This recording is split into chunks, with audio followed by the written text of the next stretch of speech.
Stop Teasing Taylor by Jana Carson.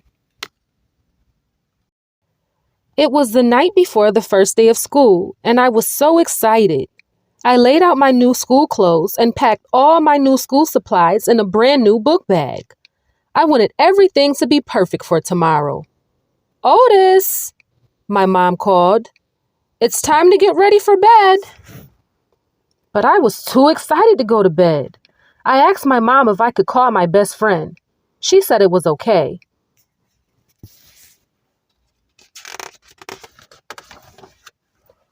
I knew Taylor's phone number by heart because Taylor and I had been best friends since preschool. But when I finished dialing, a woman came on the phone and told me that his number is no longer in service. I was confused. I asked my mom why Taylor's phone wasn't working right. Mom didn't know why it wasn't working, but she did know that it was time for bed now. I would just have to talk to Taylor in the morning. I went to bed and finally drifted off to sleep, thinking about the first day of school. I wondered if Taylor would be in my class. I really hoped my teacher would be nice. I was pretty sure that my first day of school was going to be great. I waited at the bus stop with my dad. I wondered why the bus was so late. I hoped Taylor was on the bus.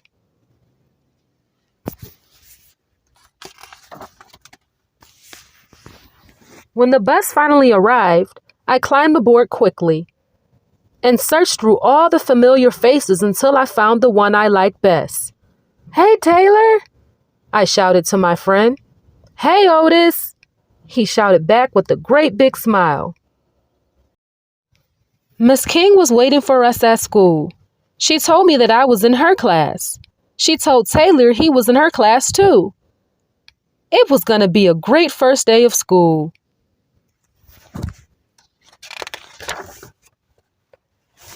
Then I noticed that Taylor was wearing his old clothes and was carrying the same backpack he had last year. "Where's your new stuff?" I asked. Before Taylor could answer, two girls pointed at his feet and laughed. "Look," they said. "Taylor has a hole in his shoe."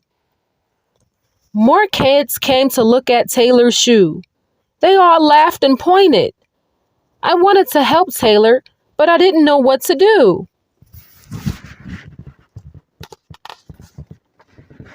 It was terrible. And just when I thought that things couldn't get any worse, they did. An older boy shouted, "Cry baby, cry baby."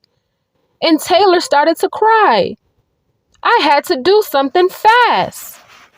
I shouted for them all to stop. I shouted as loud as I could.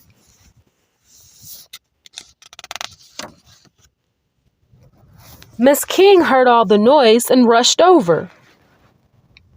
"Otis and Taylor, please stay outside with me," she instructed. "The rest of the kids go into the classroom."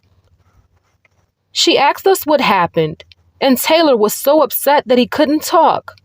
So I said, "We're having a very bad first day of school."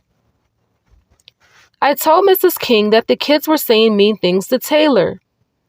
I told her that I had to shout at them so that they could stop.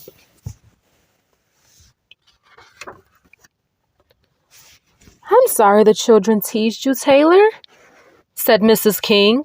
It was wrong of them to do that. Taylor told her that his father lost his job this summer, so they didn't have money to buy any new things for school. "We can't even pay for a telephone," Taylor added, fighting back his tears. Mrs. King gave Taylor a hug. Then she looked at me and told me I was a good friend. She told both of us that things would get better. Miss King led us in the classroom. As we sat down, she asked everyone in class to please take out their dictionary. She wrote the word tease in big letters on the board and instructed everyone to look up the meaning of the word. I looked through my dictionary. I looked as fast as I could. I wanted to be the first to find the word. I waved my hand wildly in the air to get Mrs. King's attention, but she didn't call on me. Instead, she asked a girl named Brenda to please read the definition out loud to the class. Tease. To mock someone by playfully saying unkind and hurtful words. Mrs. King asked the class to think about that. She asked if anyone have ever said unkind things to them. Most of the kids put their hands in the air. Miss King asked them to talk about how it felt to be teased. They all agreed that being teased made them feel awful. Later that morning, during recess, some of the kids who had teased Taylor came to say they were sorry. After recess, everyone went back to class. Taylor felt much better now. I felt better too. Then, Miss King opened a book and began to read us a story. The story was about an ancient tribe of forest dwellers who called themselves tree people. She told the class that it was not a true story, but it was based on facts about real tribes. As she read the story, I imagined I was the hunter in the tribe. I imagined that at night I slept under the trees. I imagined that I was one of the tree people. I liked the story very much. Taylor liked it too.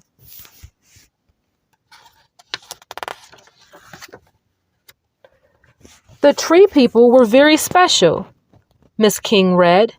They kept the peace in the tribe by coming together every morning at sunrise to sit in a circle under the trees.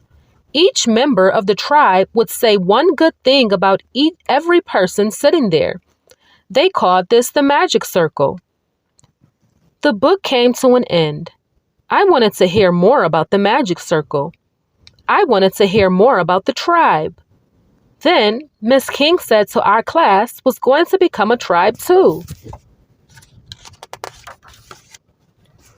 We're going to be just like the tree people, she said.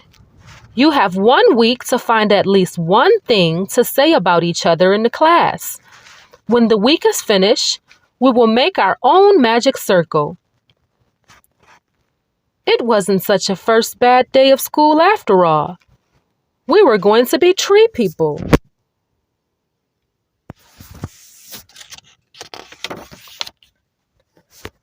The next day at school, the class was buzzing with excitement. Miss King gave each of us a small notebook with a picture of a tree on the cover. It's almost time for recess, she said.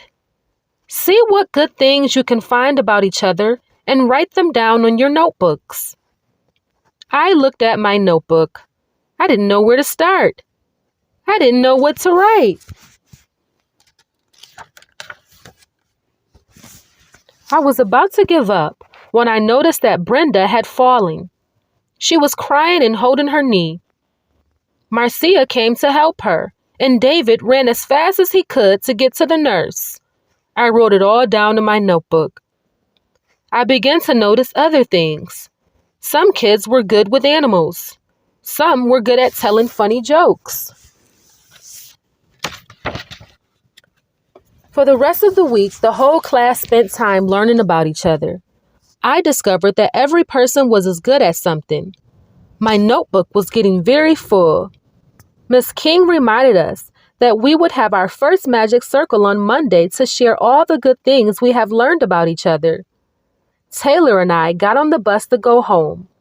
Taylor sat next to me. He told me he didn't want to go to school on Monday.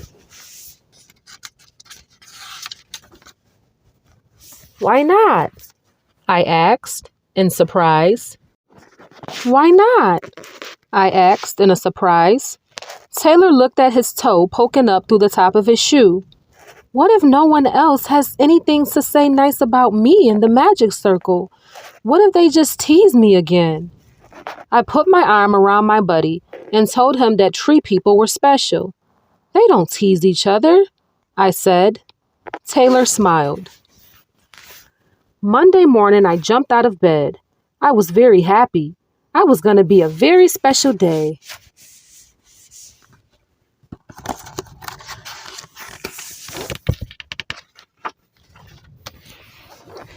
Everyone sat in a circle on the ground beneath the shade of the giant oak tree in the courtyard of the school.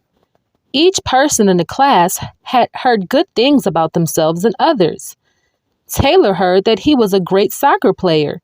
He was good at math, and he was a great friend. No one teased him. Everyone really liked hearing good things about themselves, and everyone really liked saying good things about others. I am very proud of all of you, Miss King said. Now we are all tree people. We all sat under the tree for a long time. I sat next to Taylor. I was very proud to be a part of his tribe. The end.